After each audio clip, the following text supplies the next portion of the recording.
Welcome back to Bleach Boys. Cour 2, Episode 2 is officially out. It's popping. I saw a lot of people hate on the animation already. I don't know if you guys are on par with that. But, no. I'm okay with it on my part. A lot of people have been shitting on this episode. I thought it was a good episode. I thought it had some interesting changes that were made, which I know Pythes and I are going to have some disagreements on later. But I think there's a lot to talk about in this episode, so we'll just hop right into it. We kick it off with the classic Espada ripoff scene. Bullshit. Yup, they're just sitting at the same table. Yep. Get your own damn table. And they say it's in the Silburn and Wartlick Hall. I don't know if I pronounced that correctly. But there has been basically an MO, a SOP, as we call it in the business world, a procedure put into place where certain Ritters are to kill the captains of the Bankais they stole from them in order to crush their hope. And Yhwach knows that the captains are going to basically try to find other ways to fight without Bankai in this time that they're not invading. And I wanted to put a special note here. The scene where they're pulling away from the table and the title of the episode is on the table, I thought that was clean as fuck. I do love that. I think shit. That's always super cool when they include it in there. Clean, yeah, really animation well there. done. I was like, holy, that's really, really good.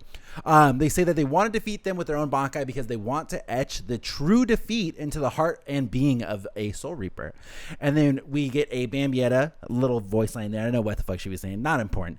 But interesting to note, when Bambietta is shown, she is upside down. So, hint, hint, nudge, nudge, potentially alluding to the fact that she roasts the fuck out of Shinji later. Yup. So, I thought that foreshadowing's going to be, it was right there. I thought that was a little interesting. I was like, okay, whether or not that was intentional or not, it's like, I have to assume it is because she was the only one that was upside down. I feel like all of this is already pretty well masterminded. Yeah, but it is also very artistic. So, and then I have in all caps here, Ukitake's lieutenants and Ukitake is shown finally, which I thought was very incredible. I don't remember what the name of either of those lieutenants are. Pop quiz for both of you. Do you know any names from those guys? It's Isane's little sister. Okay. Kione? Yeah, it's Kione, and I don't fucking know what the other guy is. I don't know the dude. I don't know the dude's name. I just know Kione exists. And dude with the beard. That's the two. And he's got the tie. Oh, it was Centauro. Centauro. Okay. Very impressive that you guys know that. So we go back to the invasion of the Soul Society that began in episode 1. And this furthers the cool points for Shunsui, by the way. There was a lot of scenes in this episode. I put out a little tweet talking about my initial reactions to this episode.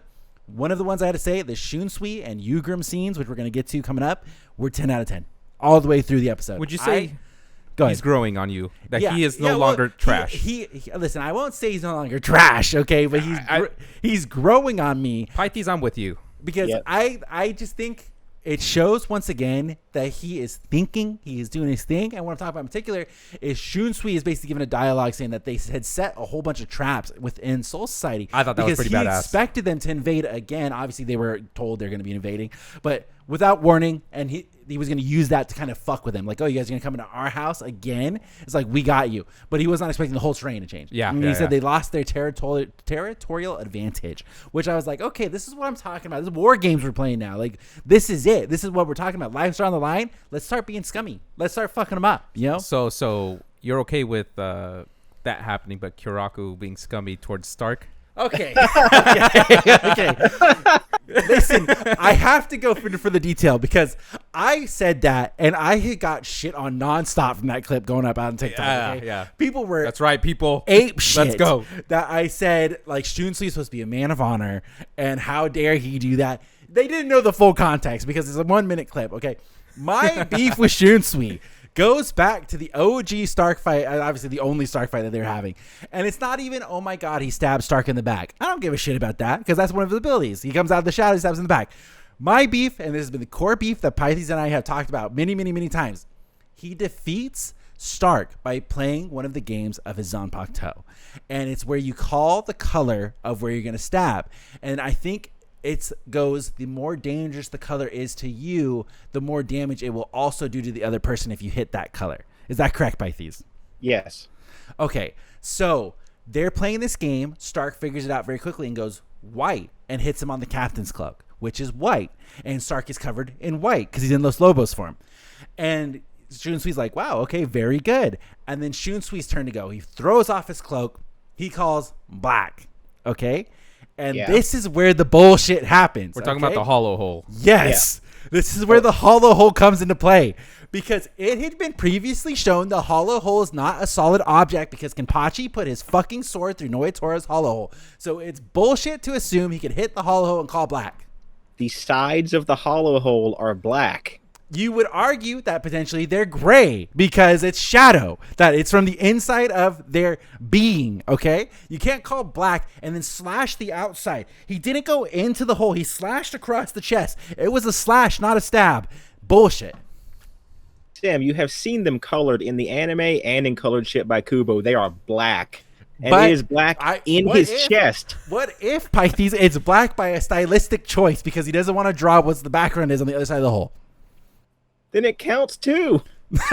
No, because it's black to us as a viewer because the artist maybe is lazy. Sorry, Kubo. But I'm just saying he doesn't want to set a precedent where now he has to draw every background in between the hollow holes that he's ever going to fucking do because all this is going to be in the series to the end of goddamn time. So why would he do that to himself? It's torture. So therefore, he just colored it black. And we know, because we're smart viewers like me, that we know the hollow hole see-through because he shows Kenpachi stab Noitora through the fucking eye and it goes all the way through him.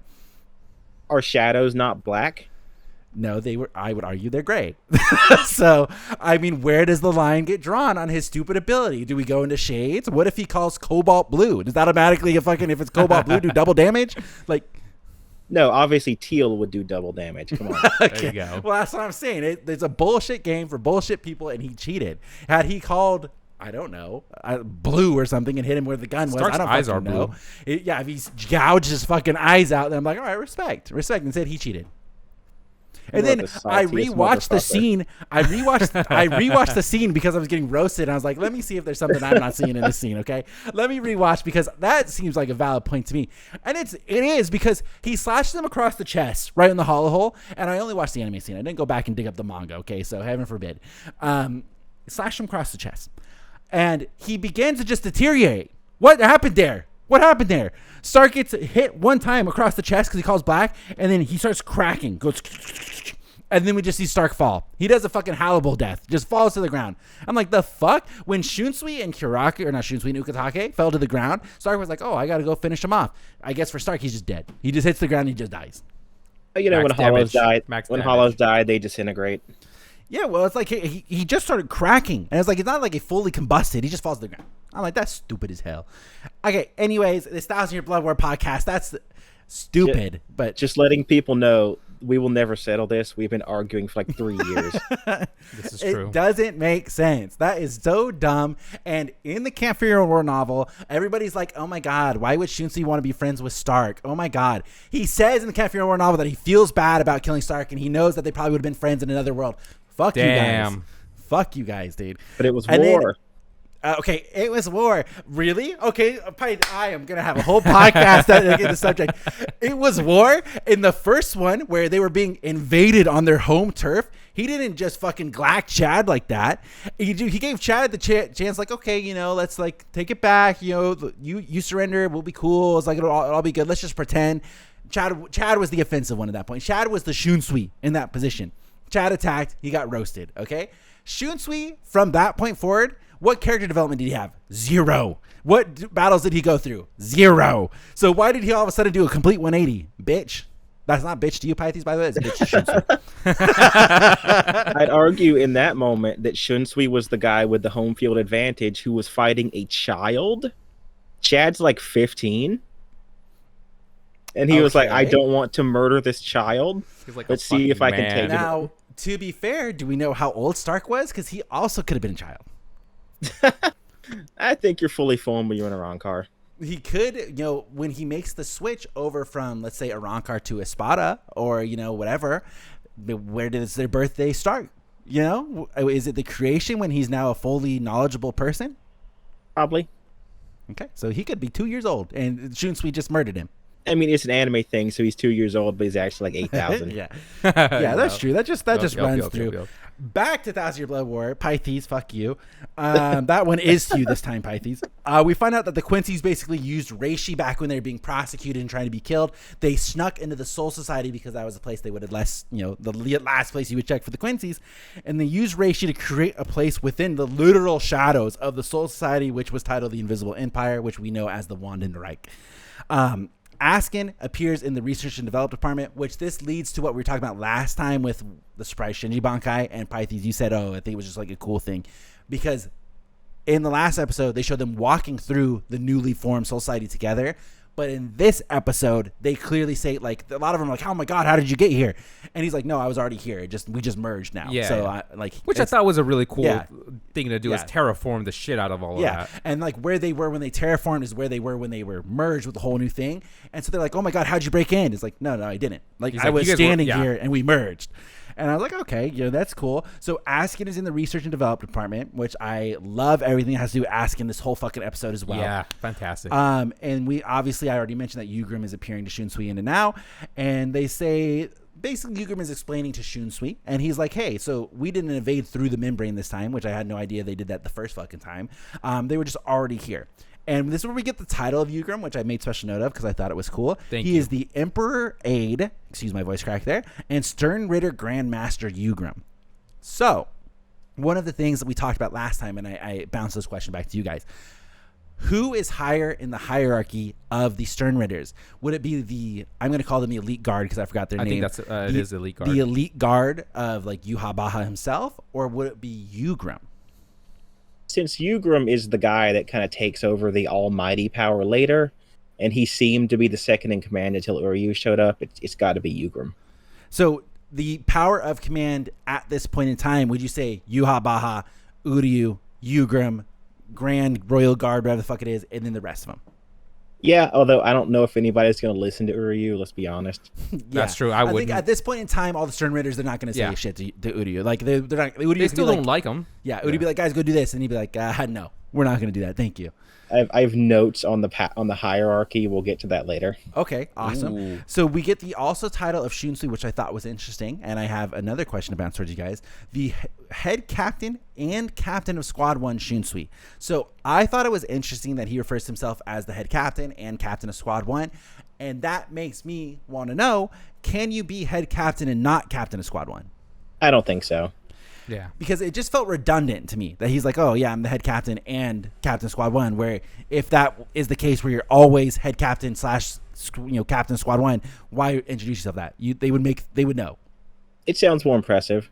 I guess, yeah. He was like, the bigger the title, the better. Well, Jugram came in, he had 2 titles. Yeah. So Shunsui was like, oh, well, me too. I also got 2 lieutenants. Yeah.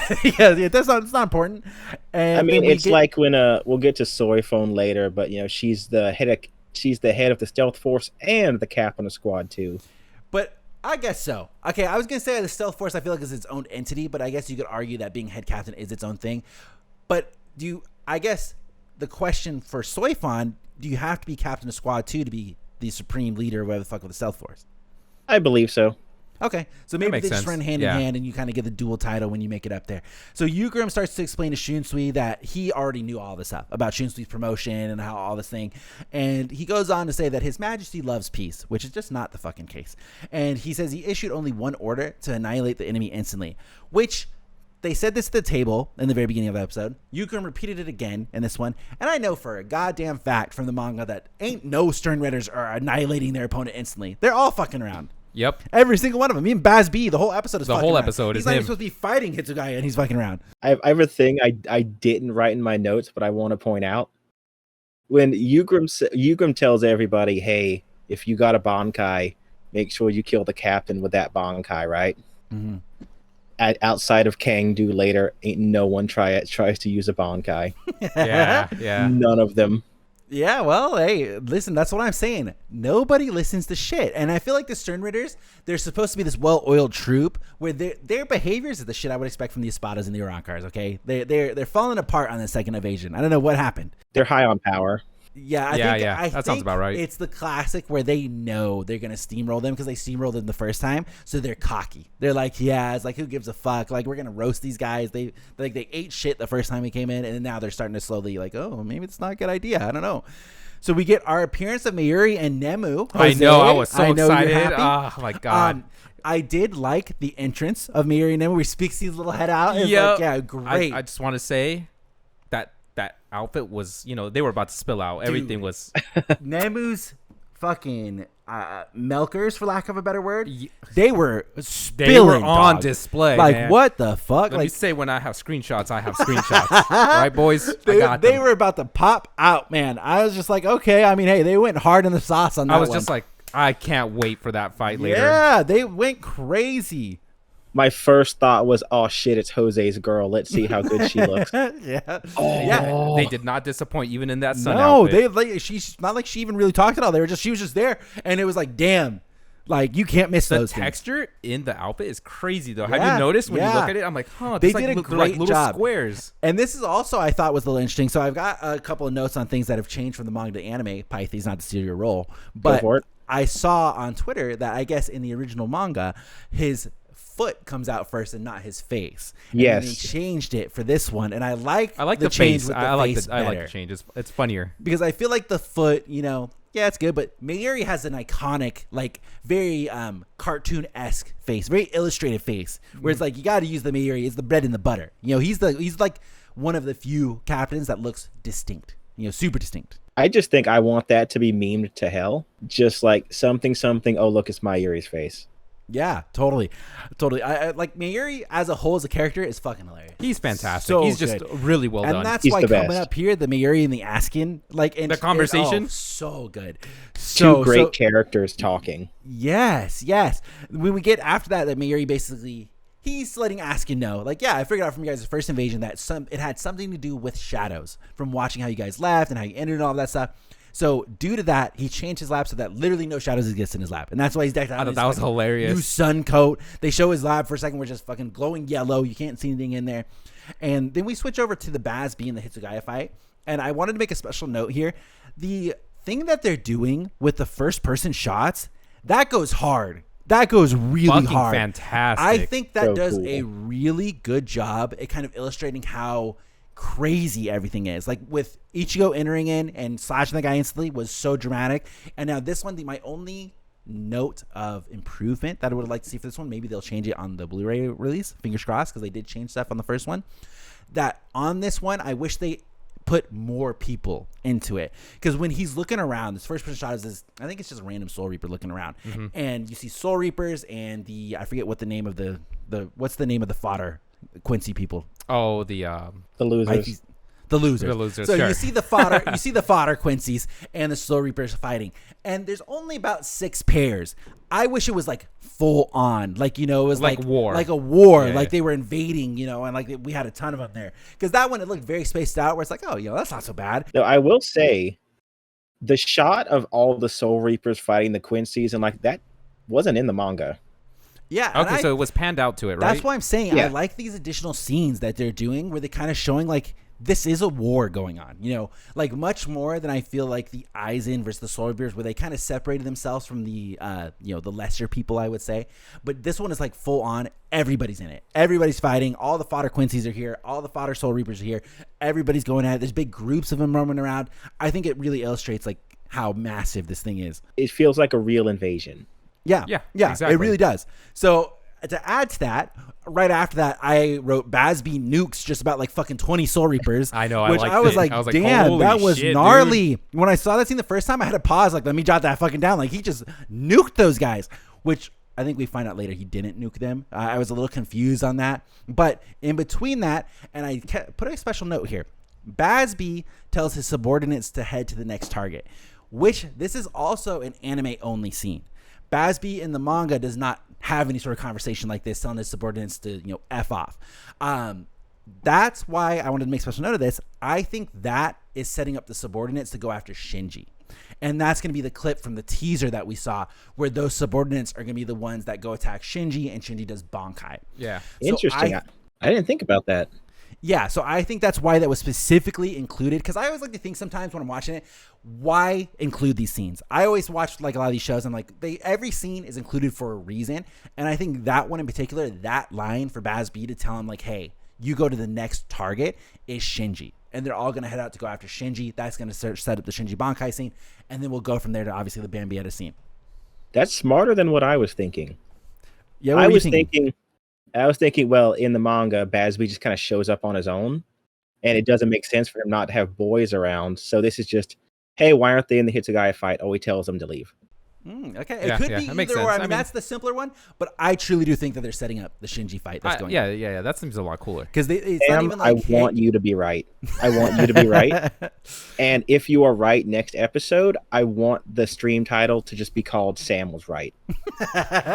We'll see. Because I seriously think that there's no reason they would put that in there. They could just be covering grounds like, why the fuck does Bazz-B not have any subordinates? But I think the fact they say go to the next target in particular, I think they're going to go after Shinji. And Shinji's going to get his, first W of the whole series ever. So, we go to my question here where I was like, yeah, Bazz-B just nuked 20 dudes, but then the fire stops and there's a wall of ice in between it. So is that wall of ice protecting the same people that was just supposedly lit on fire? Or is that a different group of people that was protected by the ice? Group of people. I think it's different. I wasn't paying that much attention. Okay. Yeah, because I was a little confused because he does the fire scene, he talks to his subordinates, then it cuts back and the fires fade. There's an ice wall there. Not nearly as many Soul Reapers there. So I was like, did they just maybe didn't draw them all? Like, what happened? Did he actually nuke them? And this is a different group now that he's shielded with ice?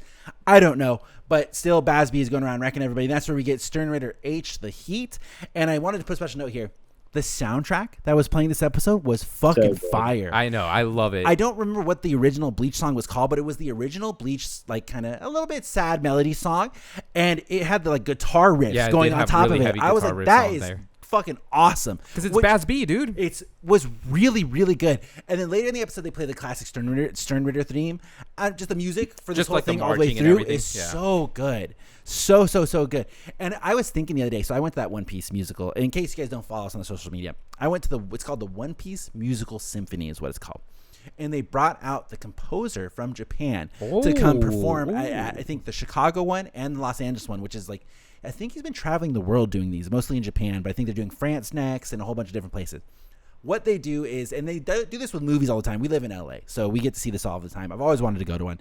They have a full-on professional like orchestra that's there, and they will play the soundtrack, the OST, a couple of the theme songs from the anime, and while special scenes are playing on there to go with the music. See, that's my dream to go watch that with Lord of the Rings. Yes. And Lord of the Rings does it all the time. Harry Potter does it all the time. And it's not necessarily the scenes from the anime that the songs originally played with, but they'll specially cut like little mixes together to go with the song. It's so good. And so they had the original composer. He would come out, and he brought I don't know what his name was. I assume he's a really famous Japanese pop star. Brought him with them, and they came on stage for 3 or 4 songs.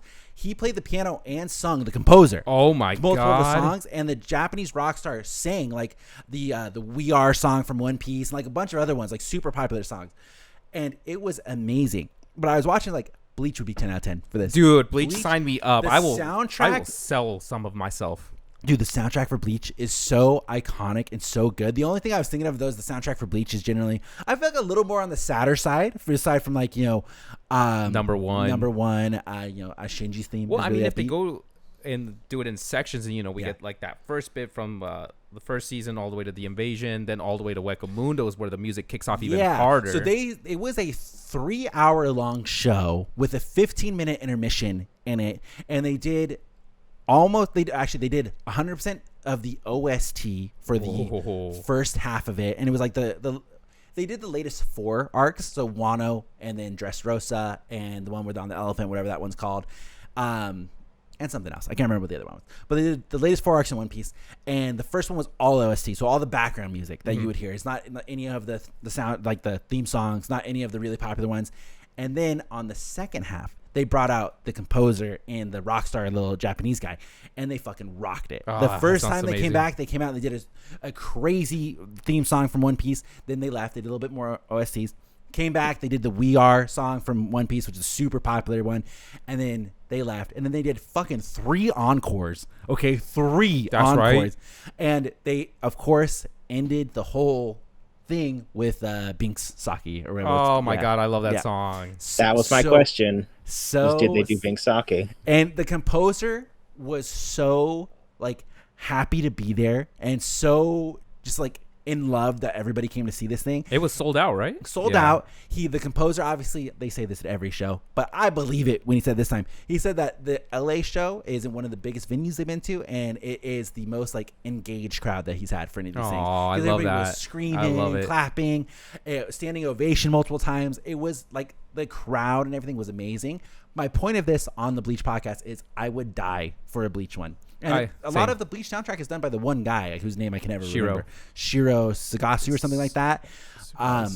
And he would be so cool to come out and do this stuff. And they just brought one Japanese singer to come out and sing all the theme songs. Like they did about 3 or 4 of them. It was amazing. It was so cool. And they even did some of the sad songs from One Piece and played like some of the really dramatic scenes. And I was like, did they play the scene with Luffy and Sanji? They did. I knew it. Yeah. So Whole Cake Island was the fourth one they did. Yeah. So they did the scene with Sanji. They did. Well, not to get too much into spoilers, I won't say the other ones, but they did some sad songs leading all the way up to Wano. So it was super cool. Anyways, the soundtrack's fire in this episode. That's all I was getting out. I would love to see it live. 10 out of 10. We go to my boy, the man, the myth, the legend, Omaeda. And he is at the Omaeda mansion with his little sister. The former Omaeda, man. Yes, sorry. And his little sister, Mareo, I believe is how that's pronounced. I'm going to call him Mario. Okay. Throw some respect on her fucking name. What the hell? It's Mareo, okay? And I wrote here, Omaeda is such a good fucking guy, okay? His sister is there with him, and she's basically crying, saying that she doesn't want to be alone. Don't leave him. And he is, doing kind of the classic hero speech, where he's like, listen, I gotta go. Like, I'm part of the 13 Court Guard Squad. I don't have to protect you. I have to protect, our mom, protecting our everybody, dad, our neighbors, all of Soul Society. And he's like, but remember, your big brother's a member of 13 Court Guard Squads. And I was like, dude, Omaeda is a good fucking guy. Good guy. Just a good guy all the way through.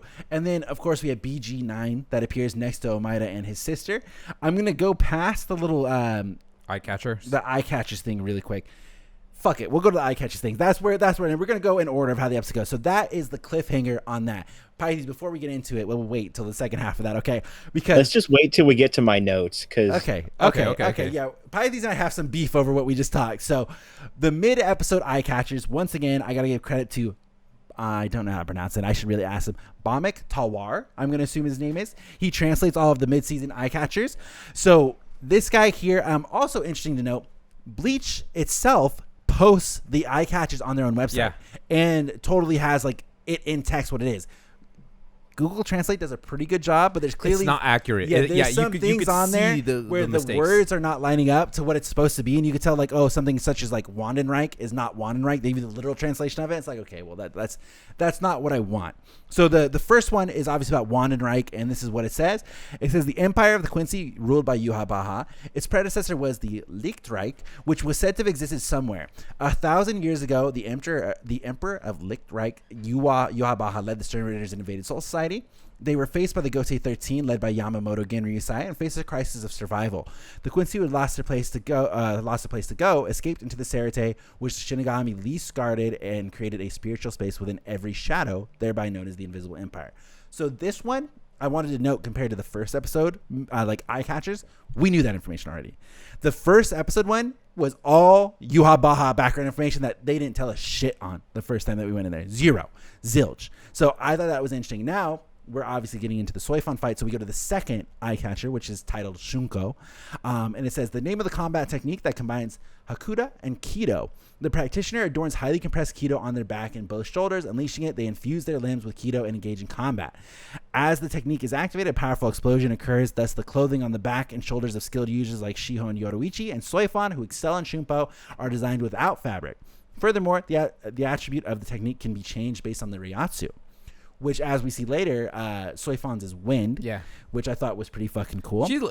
She looks fantastic in this, by the way. Yes. I will say she looks fantastic. Yeah, really good. Like, fucking badass. Yeah, Soi Fon has, which I'm going to say well-deserved again, because I think Soi Fon, like I was shitting on her when we were watching 1,000 Year Blood War, she's done nothing but fucking nag the whole 1,000 Year Blood War, the whole thing. So now I feel like she's come back, she's earned her spot, she's a badass in this one, but we're not getting there just yet because we have more fucking Hitsugaya and Bazz-B stuff to go through.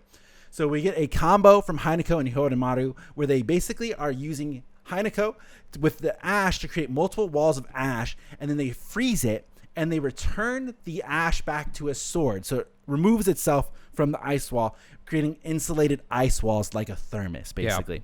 And so that's how they're able to, even though Hitsugaya can't control it as well, they're able to create stronger ice walls and make it good to go.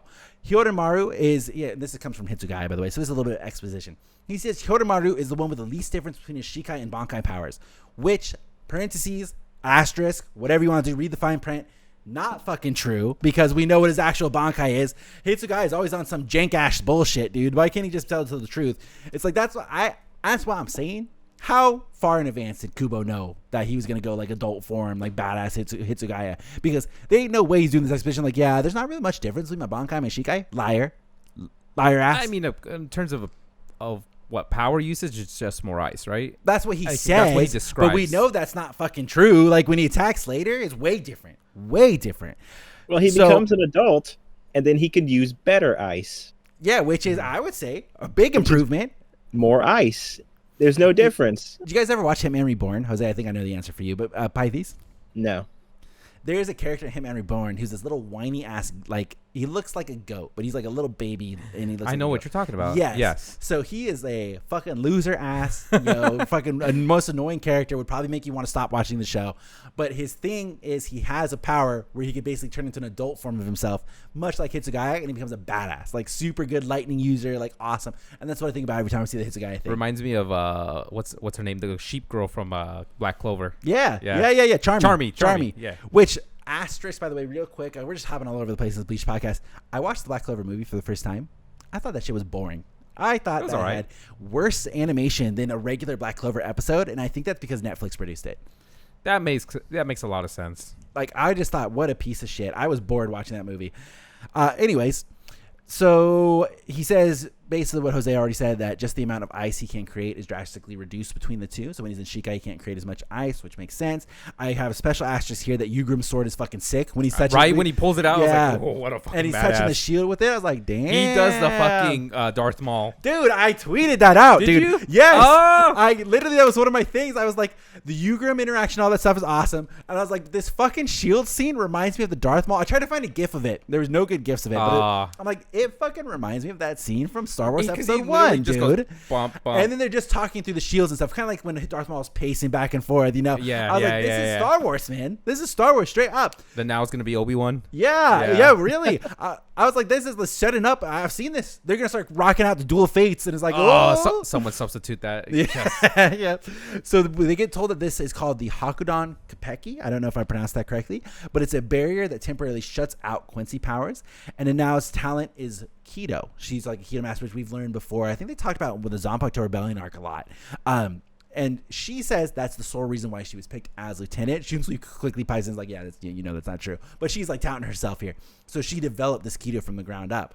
And she says that them leaving traces of their spiritual pressure from the previous invasion was practically begging for them to come up with some countermeasures. We go to the Omaeda part here. Omaeda gets stabbed by BG9. Heartbreak across the world was felt. The internet broke down in screams and cries that Omaeda got hurt. And I started sobbing. I started shitting my pants violently. That I thought he was going to die. They changed it. So Omaeda's sister runs to his side.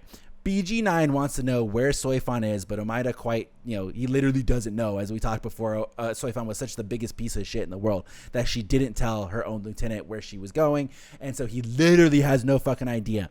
There was a lot of changes to this fight in the manga versus the anime that I saw. One of them was BG9 says that he scanned for Soi Fon earlier, like based off of the stuff from the previous fight, and can't find her.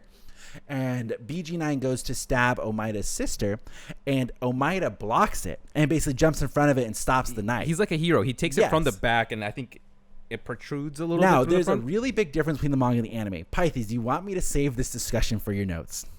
We should save the discussion because I have thoughts on this. Okay, we'll circle back to this. Let me just say, I do think the anime scene is decent. I just way like the manga more. Okay, so yeah, there's a big difference that happens in between this fight and the manga. Python have very different opinions on this, so we're gonna save it. So make sure you guys watch the end. BG9 pulls out a fucking Gatling gun, which I just like couldn't help but laugh. I was like, "The fuck am I watching?" And he starts readying it, like he's about to unload on Omaeda. Yeah, he's about to turn him into like fucking right minced meat, dog. Yep. There's about to be nothing left of Omaeda and his little sister, and luckily he gets destroyed by Soi Fon. And this is where we get the introduction of Soi Fon as the 9th head of the Fon clan, which I was like interesting, and supreme commander of the Stealth Force. So Pythes, is the Fon clan relevant at all? Have we heard much of the Fon clan before? They don't show up much. It's just mentioned that they were people that served Yoruichi's clan. Okay. So they were just kind of like they're just relevant. Yeah, then. they were like the assistant to the Yoruichi clan. Yeah. Okay. And I want to put a quick little note here because they, obviously the Shunko starts popping out here, and I thought it would have been really cool if Soi Fon, and I take you guys' opinions on this, if Soi Fon went to Yoruichi and trained with her to learn more Shunko. That would have been super cool. But I kind of thought that because like I feel like we haven't seen any Yoruichi. Zero. Like at all, except for the fucking opening. She's not been in the series. Yeah, we haven't seen her since. So I like, what is she doing at this point in time? Which I am pretty sure it gets explained later. But I still would have liked if it was kind of a full circle where, Soi Fon has to kind of eat her pride because she's so outwardly, kind of like play hates Yoruichi when, she actually loves Yoruichi. If she kind of had to eat her pride, be like, hey, like I need you to train me, Shunko. But then at that point, the question would be, why is Yoruichi not helping herself, True. Just a little thought that I had. I would say I think it's more poetic that instead of following in Yoruichi's footsteps, she's to develop her own way. Yeah, she has to do it on her own instead of just aping what was done before. Because she did develop Shunko on her own, she just didn't know Yoruichi had done it. But then, I mean, I don't know. Could you say that? Because, I mean, I assume Yoruichi has the same advanced Shunko that fucking Soi Fon already has, correct? Yeah, she has the lightning kind. Yeah. So that's why I was thinking. So, I mean, I feel like she's already done the part where, I learned this myself. So she should have gone to Yoruichi, be like, hey, you learned this before me, like, hook it homie up. But I do also respect, like, she just went out to go train, and she was like, I have this technique. I'm going to fucking hone it to its utmost. I'm going to do it by myself. Although I would have appreciated had she done it with Omaeda, but... I'm just assuming Yoruichi's off doing shit that Kisuke asked her to do. Yeah, I feel like Yoruichi, for the most part, if you ask what is she doing, probably something fucking Urahara asked her to. She's off like doing errands. She's off collecting people. She's off collecting items. She's always out running around doing something.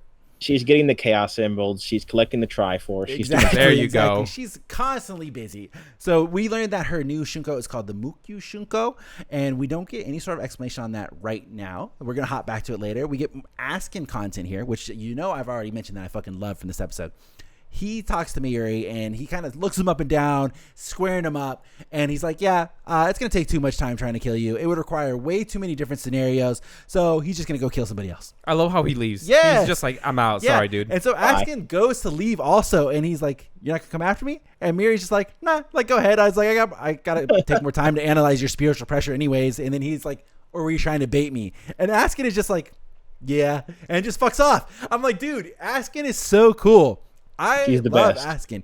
I love the mind game, the two of them that we're playing, where Askin's just like, is he gonna come? Is he gonna come here? And then Mayuri's like, no, I'm not coming. Like, because anybody else would be like, no, you're not leaving, except for Mayuri. He's like, go for it, man. He's like, no, I got shit to do. Get out of here. Go for it. He's like, yeah, you came here. Go leave. I want you to remember this moment when we get to the fight with Pernida, when Mayuri says, hey, Kenpachi, don't attack the hand, and Kenpachi says, so I should attack the hand, right? Yeah. Yep. Only Mayuri's out here thinking with his noggin. So we go back to the Bazz-B and the Hitsugaya scenes where we officially get Burner Finger 1, and Hitsugaya gets fucking shot through the chest. Bro, that was... I love the animation for that. It reminded me a little bit of Burn the Witch. Yeah. From Yeah. Totally. With the wands. Yeah. Sick. I was thinking more like Yu Yu Hakusho. Yeah. Damn, I mean, Jose, as a Yu Yu Hakusho fan, that looks bad on you, dog. That was not. I am in the same realm as the creator right now. Okay, I do love Yusuke. All right. Yeah, good recovery, Jose. Good recovery. Oh my god. So now we go back to BG9, and he announces that like Soi Fon says something like, "Oh, like I'm surprised you can still breathe from my attack that I did on you," and he's like, "Oh, I was never breathing." So he's a robot, shocker. And BG9 unleashes all kinds of rockets, and Soi Fon, not really affected by it until he jumps at her, goes really close to her, stabs her through the fucking wrist, and then blows her up close range. Straight up just murks her, really. Yeah, yeets her. And so this is where I have some more cut content from the manga. And in the content from the manga, we basically get a little bit more explanation on her shunko and how she got it and how it works. And basically, she mentions that ever since her initial fight with Yoruichi in the manga, she has been honing her shunko even further. And we find out that how basically her shunko is based on wind, and it flows kind of like a vortex through her, kind of going, kind of like an infinity signal, kind of giving herself infinite energy.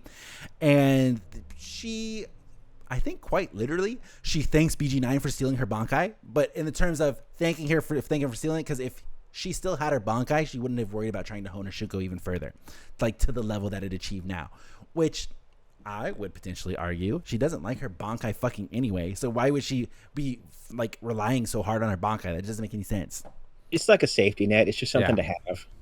But when is she going to use it? Like, this just goes back to the OG talk that we had, where she has to wrap herself around a fucking building to use it. She got to set all these parameters up. It's like, she's not going to ever fucking use that shit unless they rolled up to the, like, they found the Wander Lake or whatever the fuck and just nuked it. Just walk right up and be like, all right, let's go. It's like, all right, everybody hold on to me. I'm going to launch my nuke. And then they left. I mean, she did try to use it. That's why it's gone. Which, once again, when we were talking before, it didn't make any sense why she tried to use it the fucking first time. So it makes no sense. Wasn't it to get through his armor? Well, that's what they didn't illustrate so much in the first one. Did she find out in the first fight with Soi Fon and BG9 that he was a robot in that one? I'm going to assume not, due to the quip of, oh, you're still breathing? And he's like, no, I was never breathing. I'm a fucking robot, idiot. So we get a Jugram, more Jugram content. I'm 100% down for more Jugram content. And he is asking Shunsui and Nanao if the other captains are able to use this spell as well. And Nanao says no. She said, and then Jugram says that she should have refined the spell even further so that anybody could use it. Mm-hmm. So that way, make it easy. Yeah, exactly. And he says that at least the captains could have died fighting at that point instead of it being a one-sided execution like it is right now. Damn. So he says even with the Quincy's not having their powers, they still would have executed them. Cold. What dude. a fucking badass. It would have given them a fighting chance, because he mentions even that she went to the basically she perfected it is what she did. She made it like perfect. She got it, all the notches knocked out of it, good to go. And he's like, no, you shouldn't have perfected it. You should just refined it even further so anybody, like the basic man, could fucking use it, We go back to the Hitsugaya. He's on the run from Bazz-B, having been shot through the fucking chest. I do like how he like freezes the hole. Yeah. Is that what you were about to say? Yeah. And he sets up a trap. It's called I don't know how I'm going to pronounce this. Rikui Hyoketsu Jin is what it's called. Looks very familiar to me, like Uryu's trap. Yeah, but I don't think he's ever seen Uryu use it, so I don't think it's a nod or anything. I don't think you thought of that because of Uryu. I don't think we've ever seen that move before. It reminded me of Rukia's a little bit, just a tiny bit. And I would just like to attribute that to another fucking Hitsugaya ass pull of a move. I don't think we've ever seen that before. That's like he's a genius. He's a kid genius. It's like when he started raining the fucking ice petals down. I might be crazy. I think he used that against Holly Bell at one point. Did he? Is that what he used? I know she got trapped in a big pillar of ice that came up from the ground. Oh, it might have been that then. That could just be another similar move. Well, I know he has that one move. It's like the cross almost, right? Well, yeah, because he creates ice pillars before. I know I've seen him do that. I just don't know if it's this exact move that he did. Because I mean, I hate to bring it back to the best filler arc again, but in the Bount arc, him and what did we decide his name was? Kugo. Him and Kugo fought during Koga. Him and Koga fought in the middle of a whole bunch of ice pillars. And one of the way that Koga, with his axe, was able to jump up and reach Hitsugaya, who was flying with his Bankai at the time, was he was cutting down the ice pillars and basically jumping off of them to get up to him. So he's done the ice pillar technique a lot. Let's see. I think he also did that again in the fight against Loopy. That sounds about right. Move yeah, that we're talking about, or just the ice pillars? Just the ice pillars. That fight is so lame. I remember almost nothing about it. But I think it's because Loopy sucked. Yeah, he's cool and can't fit your own world. I will make a side note that the interactions between Matsumoto and Hitsugaya throughout this whole thing made me really happy. Just him relying on his lieutenant and her being super like, oh my god, thank you. I agree, because normally I'm not the biggest Rangiku fan. Okay, I think she's just. Yeah, kind of. I like her. She's kind of a waste of space. But I do think this interaction with, and even Rangiku is like, oh, I kind of like that you got your Bankai stolen. Yeah, she's like, if it wasn't for this, we wouldn't have had this moment. Yeah, I like that they're relying on each other and having to create these moves and stuff now to further their weakness and make them a little bit stronger. I like the interaction because I feel like Rangiku's normally shown maybe this is not true, but her personality is kind of ditzy, right? And that's her thing. She's drunk all the time. She's, happy-go-lucky, wants to do her thing. She's just a cute girl getting around, even I guess, when they were or something having like the fight that. with Bazz-B, I liked that Rangiku went from joking about getting the Bankai stolen to immediately, okay, let's fight. And she went serious mode. And I was like, that's cool. Like, that's like a great, like, she's funny. She's silly, but also when it's time to go, boom. She was ready. So, wow. So a captain and a lieutenant learning how to fight together. Kind of wish that happened to Omaeda. Damn, exact opposites in this episode. I'm still pissy about it. Yeah, it's just it makes no sense, man. It makes no sense why she did that.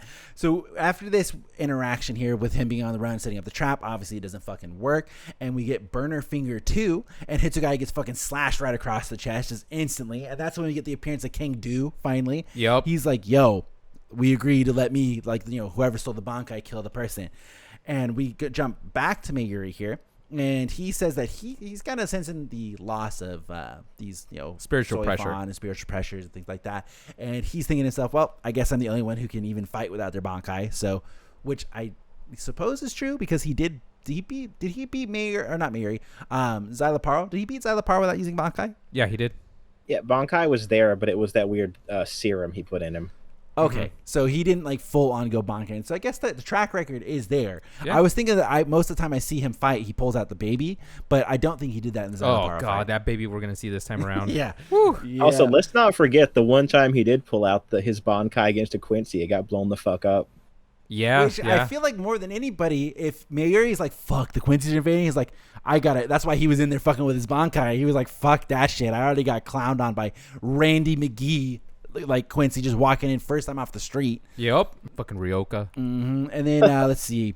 So the end scene of this episode, before the ending, we get Urahara chiming into Mayuri, and his personal comm, I guess, is like coming into his little helmet. In his ear or something. Yeah. I was like, holy and shit. he says that he's completed the method to reclaim the Bankai, and that's where the episode ends. So there is, before I get flamed by you two, I did catch the ending credit scene, and this is, of course, another big anime only after credit scene, which this was the continuation of the previous anime only Ichigo scene that we got last episode, where we get this huge poem that is narrated by Ichibe. I wrote down the whole thing. I will go through it here because I'm going to talk about this poem.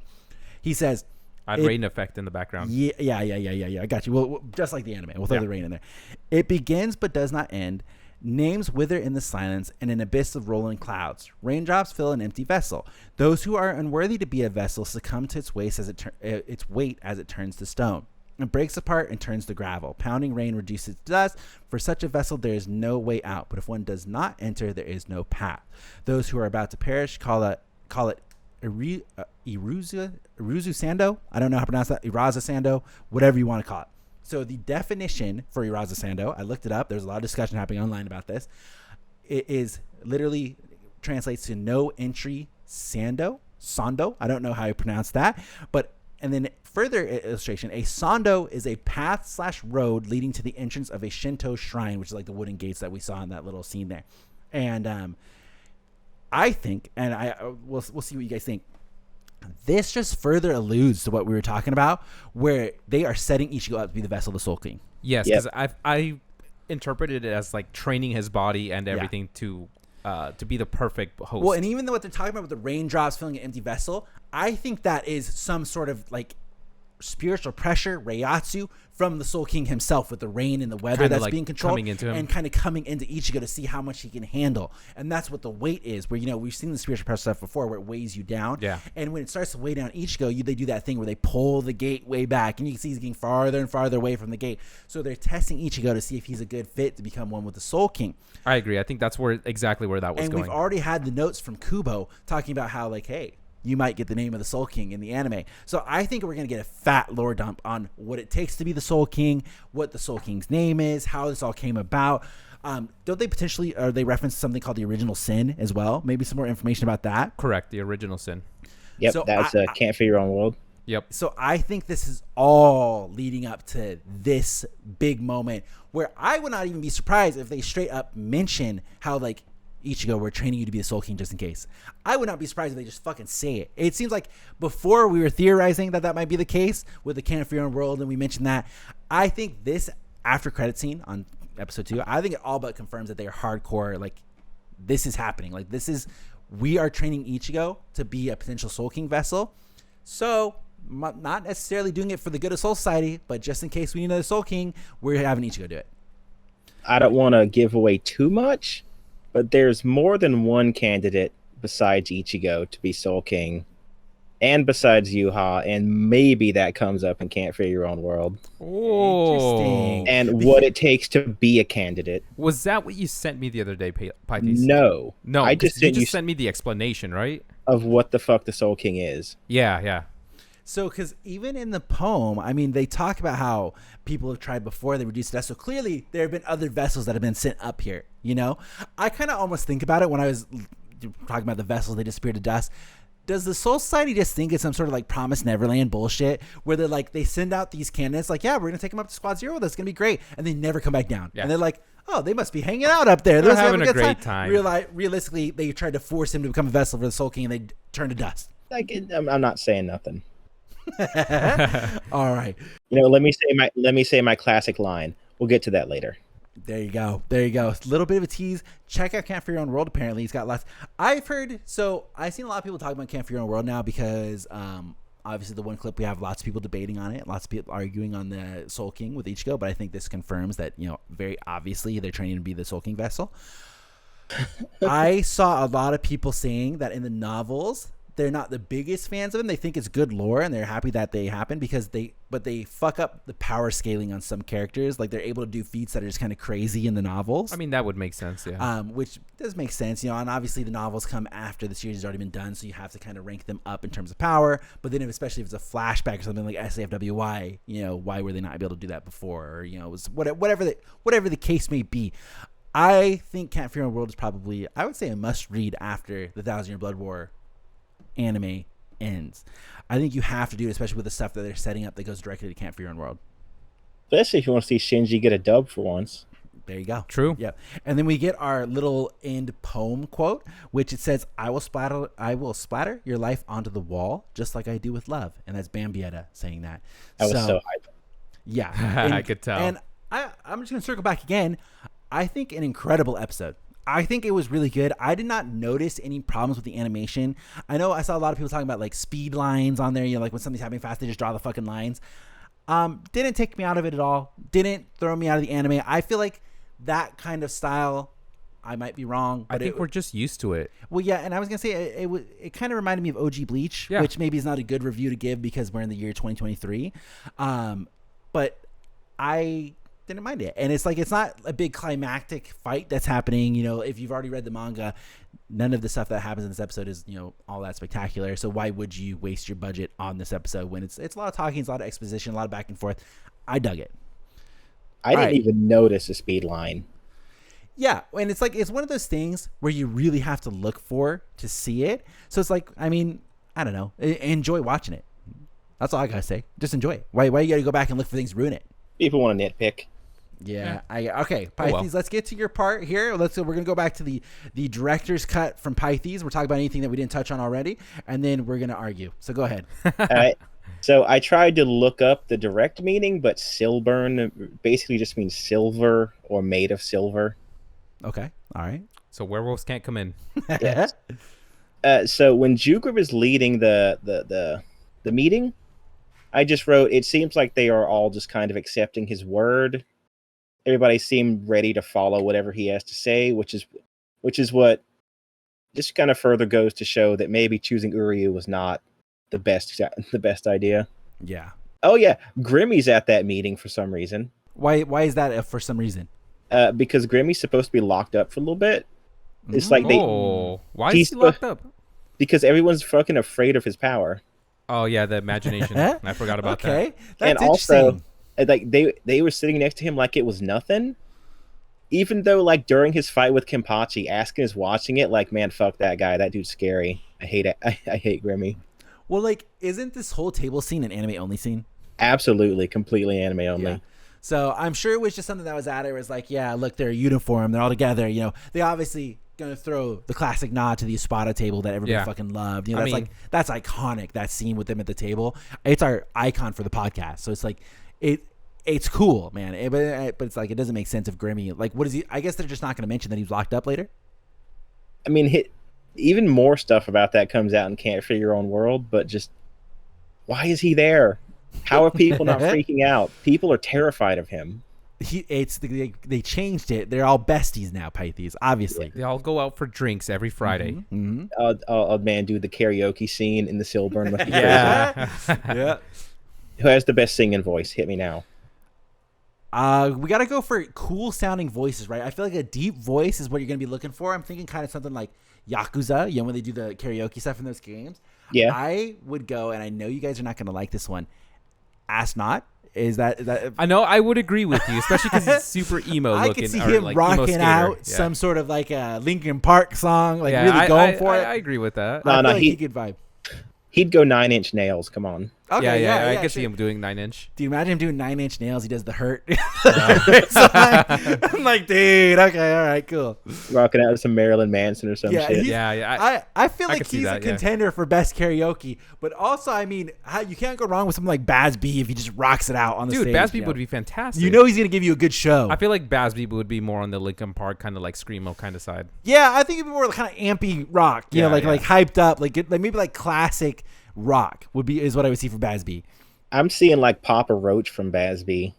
I could see that. I could definitely see that too. But I feel like that falls more on the emo He's line. like Metallica. Okay, he's like classic rock.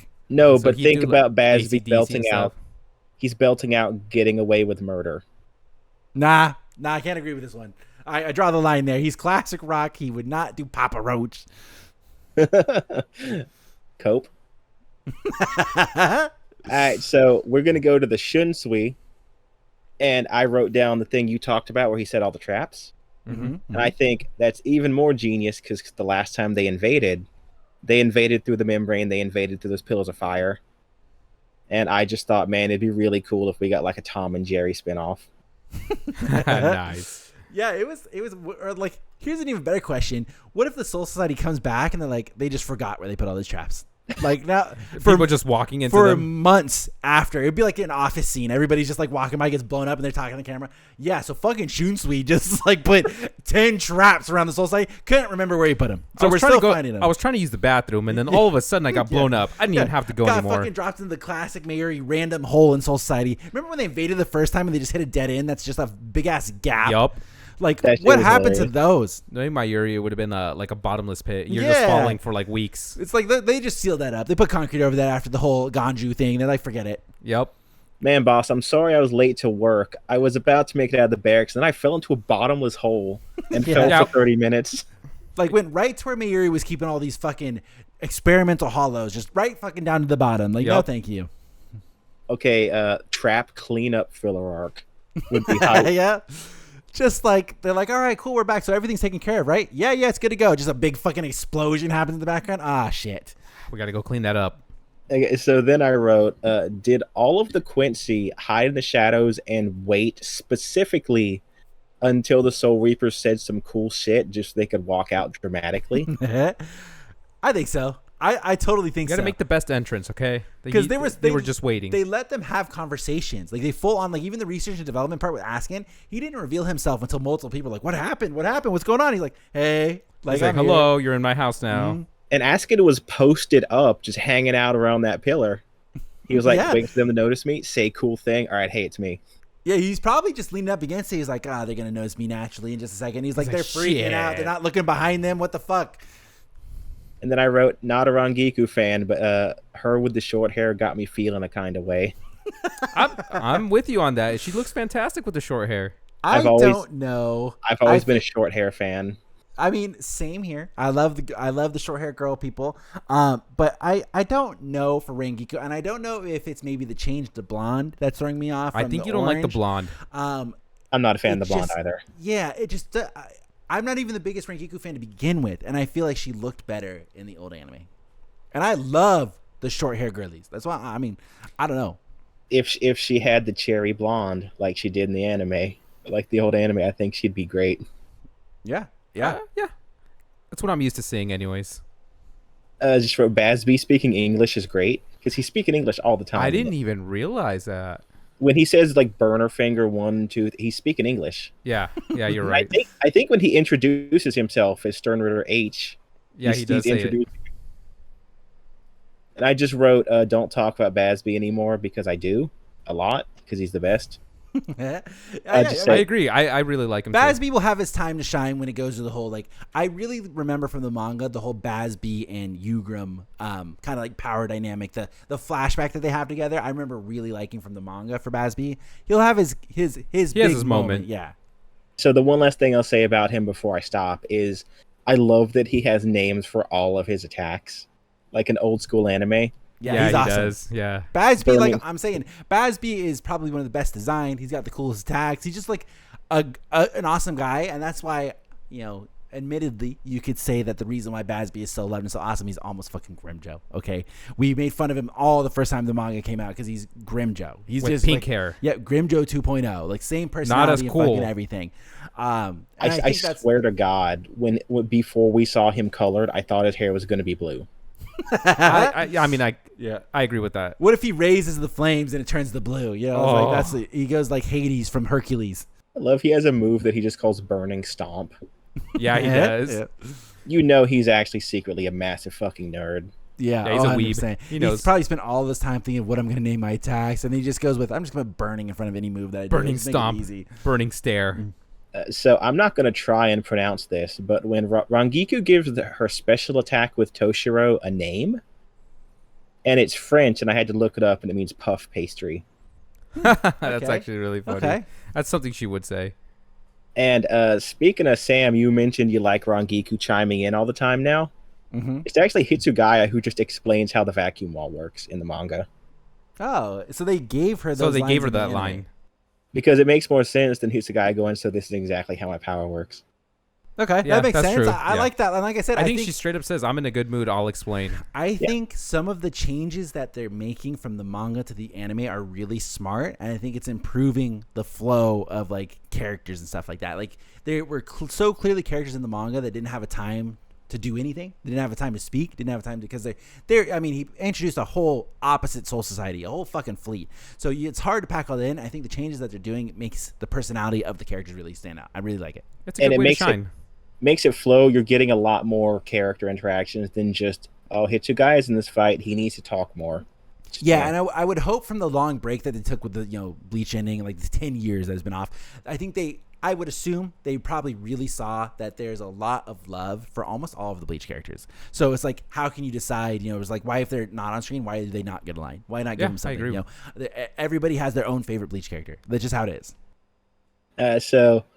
Similar to how the Stern Ritter appeared, did Soi Fon run down at light speed, grab those bullets, and then run back up to the tower so she could have a cool spot to introduce herself?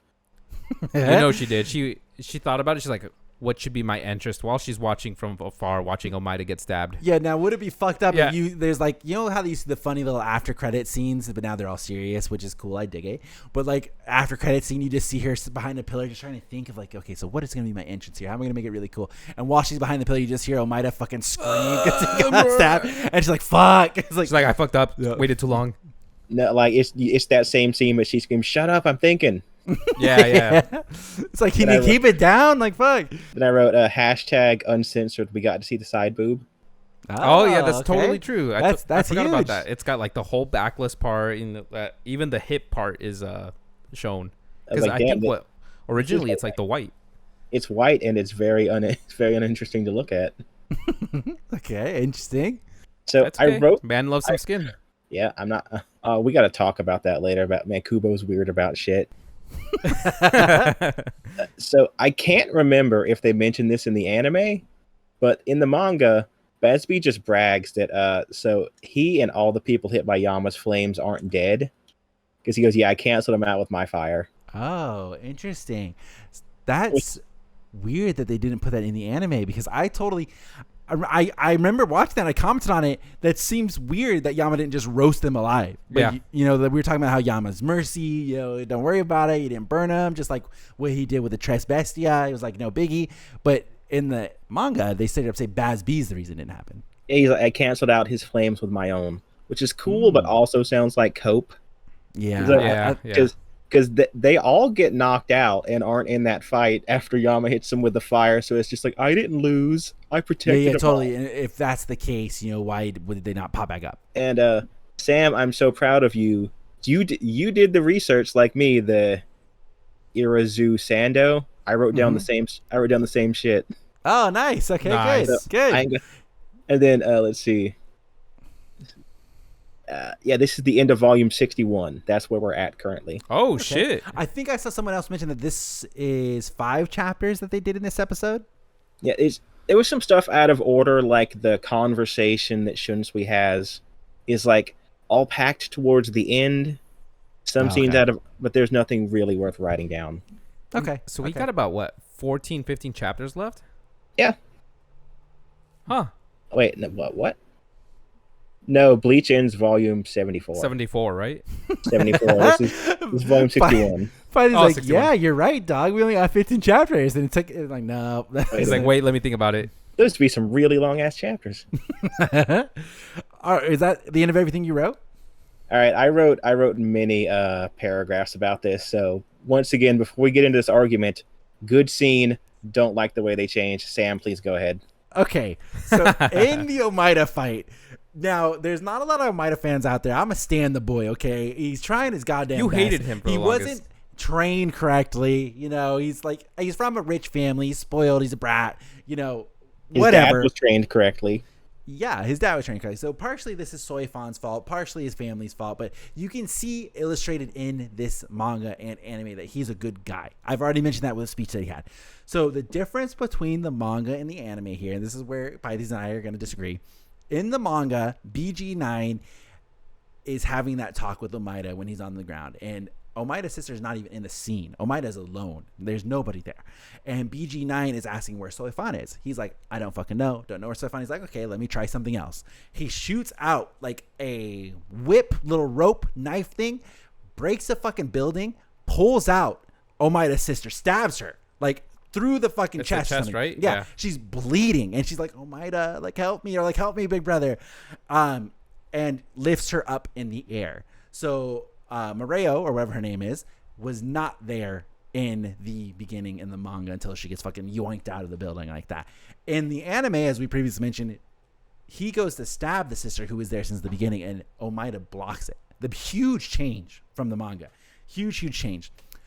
I like this change. I do think that it kind of lessers the danger that I think it makes the Stern Ritters look dangerous, where they're like cutthroat like that, to the point where BG9 just pulls out this little girl and stabs her. But I think Omaeda, of all people, maybe just a little bit less than Shinji, deserved a W. I think he deserved a W. He deserved to have that character development to show that he's not a pussy. You know, he's not this big wimp. And he literally protected his sister with his body. I loved it. I think it was a 10 out of 10 change. Those are really good points. I will say Omaeda has gotten a dub and Shinji has not. That's why I put him right below Shinji. Omaeda at least beat an Iran car. Oh, that is true. I mean, yeah. True to an extent. Like, a lot of it was him randomly flailing shit as like a pussy, you know. But when we watched it originally, I think so. If my memory's not horrible, I remember saying I loved that fight. That Omaeda fight with the elephant guy or whoever it was It was the elephant hilarious. dude. Hilarious. Yeah. A win is a win is a win, and he got a win and Shinji didn't. Sure. I mean, yeah. So you could argue he's more powerful than Shinji. So I mean, I think we could put that in the books, honestly.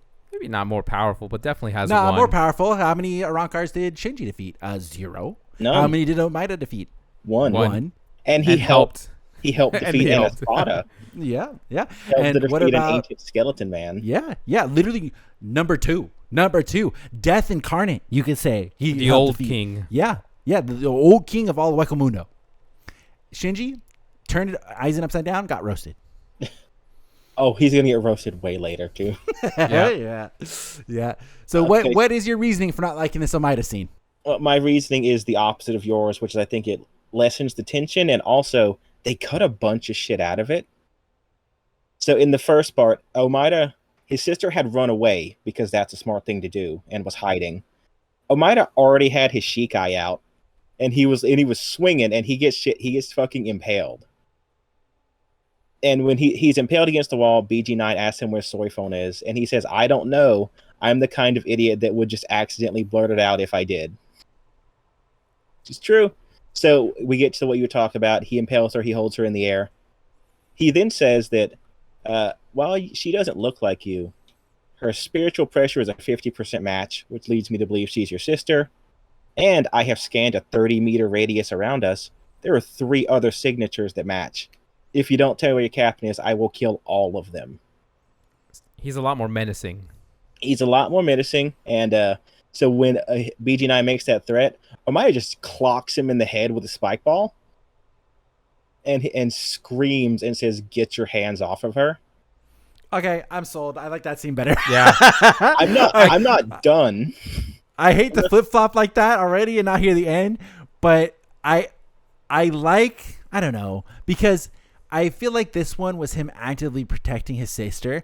I think some sort of a hybrid of the 2 scenes would have been my favorite interaction, but continue the rest of it so we'll hear the full scene. Because I got more paragraphs. Okay. So then BG9 he's kind of a shit.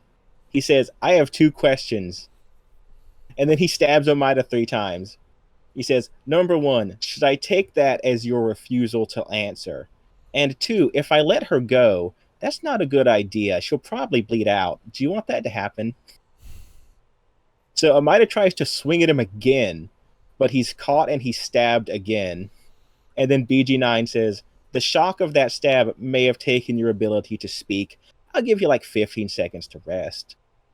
Then Omaeda says, "I'm going to make you pay. I'll never forgive you." And then BG9 pulls out the Glock. And that's the difference. Now, how cool would it have been if Omaeda went Bankai? I would shit my pants. Like, what the fuck, dude? Where was this whole time? That would have been so cool. So, because what sold me on the change of that scene, so originally I know of the stabbing difference between, him finding the sister and all that stuff. I also knew the part where he scanned the signatures for the other life forms. I think the scanning for the other spiritual pressure should have been put into the anime. I get that they're trying to kind of streamline everything, keep it as quick as possible, so they get as much done in terms of additional scenes as possible.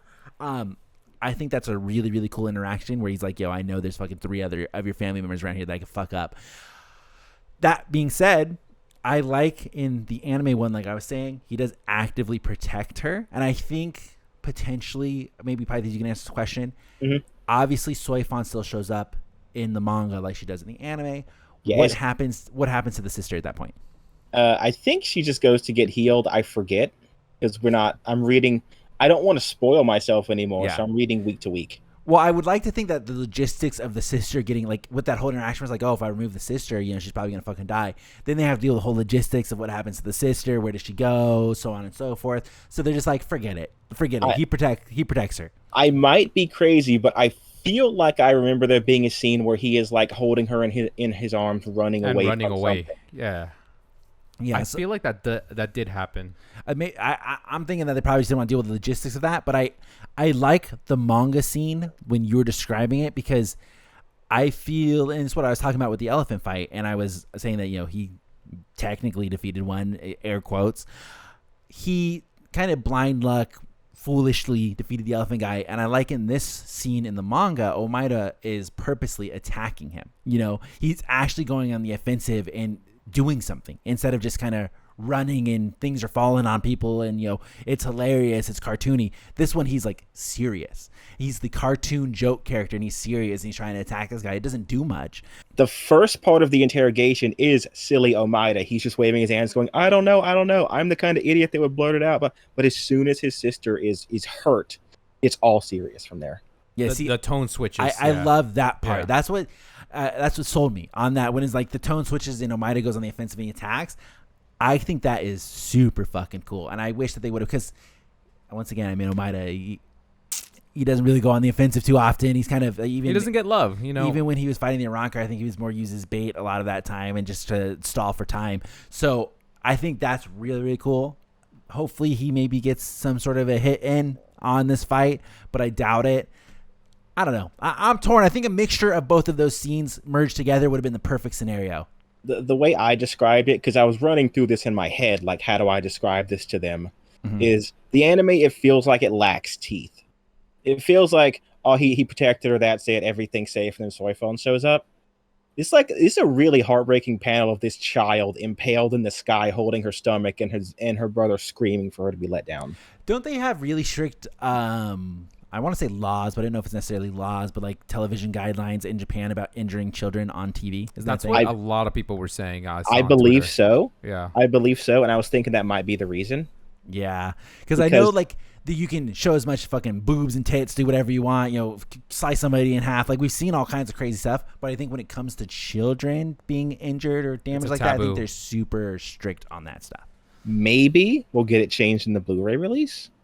I can't see them altering a scene that much. I can't see that either because that's a whole scene change. There's a whole difference, and I think you would run into a problem potentially if people really liked Omaeda saving the sister. I think they would be. I don't know. A little bit of backlash. Yeah. I mean, for one, the guy gets a dub, like a legit. He did something really good for his sister, and it kind of built him up a little bit more. But I think the bigger dub, and I flip flop on another place. I think the bigger dub is Pythe's manga situation where he actually attacks. I do agree because he's showing spine, but I'm just saying in a this way it's just like okay, he does have some good in him as to protect something or be like a good brother at least. Because I mean the whole argument in the way to describe it of the anime lacking the teeth, because I feel like in the second invasion going forward there really isn't a lot of losses that do happen. From what I can remember, I don't think there's a huge loss coming up. Okay, well, I don't think so. I mean, from what I can remember from memory, Yamamoto and Sasuke dying are the biggest things that happen in 1,000 Year Blood War. Period. Not for me, man. I'm gonna be mourning later. I forgot about that death. Well, there's one death that doesn't even get mourned in the manga. Captain Tuberculosis. I mean, is he really dead? Yeah. Yes. When he dies, I was looking back through this because I reread it like last September. That he dies, there's not even a scene of people reacting. Okay, well, tell you what, Pythes, you get that payoff. Hell Arc, baby. Hell Arc. Yep. That's when he comes back around. They're like, yeah, you know what? Ukitake got fucking shafted. Nobody gave a shit when he died. Hell Arc, he's back, baby. He's back. So that's really just my argument. I still think the anime scene is good, and I prefer them to cut this rather than lose any conversations with Askin or Hashwath. Yeah. But manga scene better. I think so too. I agree with you on this too. But yeah, I mean I probably agree with everything that you said. There's certain stuff where it's like in the grand scheme of things, I'm sure Omaeda is still going to escape with his sister. It's still going to end the exact same way. She may not be injured, but that's just not another thing they don't have to fucking worry about. I think this gives them more time to add other important anime-only content that they want to add. Like Omaeda still had his moment where he saved the sister. It was quicker. It was easier. They cut out all the dialogue with BG9 because he's just going to get fucking roasted and move on. I think that made a lot of sense in terms of like if you're looking at the storyboard for 1,000 Year Blood War, where are we going to cut? Oh, this fucking long ass Omaeda scene, just rip it and just have him protect the sister. It'll still be a win in his book. We'll get him on the way, and then we can add more Ichigo, Soul Vessel, Soul King stuff. We can add more. It's a quicker build up almost. Yeah, we could add more Grimjow scenes later. Hey, more Aizen scenes later. It's like I think any Bleach fan in the world would trade any Omaeda scene for more of that stuff. And it's not even like there's a cool bad guy he's facing. Do either of you give a fuck about BG9? No, yeah, I legit forgot his name. And I think nobody cares about BG9. I mean, to this day, I don't think anybody gives a shit about BG9. I don't even think BG9 has a fucking Bleach Brave Souls character. So he doesn't. I'm pretty sure he doesn't. Nobody gives a shit about BG9. You want me to know how little anyone gives a fuck about him? Yeah. What is his shrift? Yeah, I don't know. I don't know. I think there's a couple letters we don't know who owns it. One of which is like K. And okay. I don't know he's just a fucking who gives a shit. How's he a Quincy? Yeah, he's a robot. Yeah, I don't know. Like that would be one of those things where that would make sense. We were talking about the Grimmy spoiler last time. If that was something that was created by Grimmy, it's like, all right, cool, I get it. He made a cool robot. He's a real Stern Ritter. Yeah, yeah. Don't know. I could beat him with a glass of water. Yeah, you really could. That's one of the situations where it's like tap in Hitsugaya, dog, or call in Hannibal, which she's still chained up somewhere. She's in that castle, right? Yeah, you don't see her till Can't Feel Your Own World. Oh, that's right. When they have the audience with the Soul King, right? The last shot of her ever in the manga was her being chained up. A moment of silence for Hannibal, R.I.P. I'm sure we'll have a nice wrap up at the end. Dude, imagine the fact that maybe Hannibal is somewhere in Soul Society right now with like them having doing the swap. She's probably there somewhere. It's like nobody. So she's like, help. Yeah, it's just like, oh man, there's a lot of racket coming on from outside. That sounds wild. Well, after everything is over, it's established that like Nell and Grimjow go get her because they have to have that conversation about the Soul King. Yeah. But she's just there for all of it, just chained up. For Hannibal. Damn, they did her dirty as fuck. Mm-hmm. She's got that cool conversation with Shunsui. Oh yeah, Yeah, true. I think some of the conversations in Camp Fear and World are some of the best, and I hope they potentially add them as some sort of a. I just want Camp Fear Your Own World in this. Yeah, some sort of a wrap up. Some sort of a little touch base to make sure we're good to go. I'd be down with just like a montage of everybody just after the war chilling. Me too. I hope that it doesn't just end with how we know it ends, where it kind of cuts like that. I hope we get a nice little wrap up of what everybody's doing, a little montage to kind of set up things going forward. Here's my dream is that it ends the way we think it does, and then you get like a photo montage of what everybody looks like and what they're doing, but set to the original opening theme. That'd be sick. Oh, that would That'd be be sick. fantastic. Yes. It won't happen, but I want it. A man can dream, damn it. A man can dream. That'd be so good. I got nothing else to say. Okay. Right. Well, that was Core 2, Episode 2. We got to wait another week for fucking Episode 3 to come out. It should be hopefully really, really good. I think historically, if we think back to Core 1, Episodes 6, 7, or 5 and 6, I don't remember which one it was. Those should be the ones we should be getting kind of the crazy ass fight. Oh, is that? That's when we had the Yama versus Yhwach. Yeah. That's when we should be really getting our meats. Yeah. Our meats. That's when the animation should go ape shit. We're in the appetizer still. Yeah. This is setting up. This is still setting up the second invasion. So that's why the animation stuff doesn't matter. Enjoy what you got. Appreciate the lore. Appreciate the characters. We had some cool interactions. Omaeda had his thing. We talked about it a lot. It was awesome. So Wait make for sure, Bambi of course, to show up. we wait for. I wish Bambi had the end scene, the Yeah, end she fucking did. poetry thing. So hopefully next episode we get the Bambi and Shinji. So it could be really. I saw people predicting that the next episode will end with Ichigo starting to do his return to Soul Society. I would be surprised. I feel like it's a little early, but We'll see, because from the trailers, which I think a lot of people have forgotten, also really quick before we end, is there is that scene that we already saw in the trailers of Ichigo accepting kind of like the rainbow lights into him. Mm-hmm. So I think we're going to get a lot more content on Ichigo finishing that training and that kind of stuff before we see him start to come back. Good. Unless that's going to be in the reverse and Ichigo's going to come down first and they're going to flash back to his training. Everything after else, the fact. yeah. So we'll see. Let us know what you guys thought of episode 2 in the comments. Of course, make sure you guys are please liking and subscribing. We do appreciate you guys. It's actually been one of our best months for the channel in terms of views and subscribers and all that stuff. So we really do appreciate the support. Of course, if you guys want more Bleach content or anything, I just announced today, Jose, I don't know if you're in the know, I'm doing 7 days of Bleach Brave Soul streams leading up to the 8th anniversary. So it's going to be fucking ape shit. If you want to see the schedule, Instagram, Twitter, Threads, I put it as a community post. Everywhere has it. So if you guys want to pop in, say, hey, talk Bleach, please do. Pythes is there all the time. Jose, every once in a while, he's there as well. We're all hanging in the chat. And, of course, join our Discord. We will see you guys next week for another episode. You guys have a good rest of the week while we have that post-Bleach depression. And we'll see you guys later. Bye, everybody.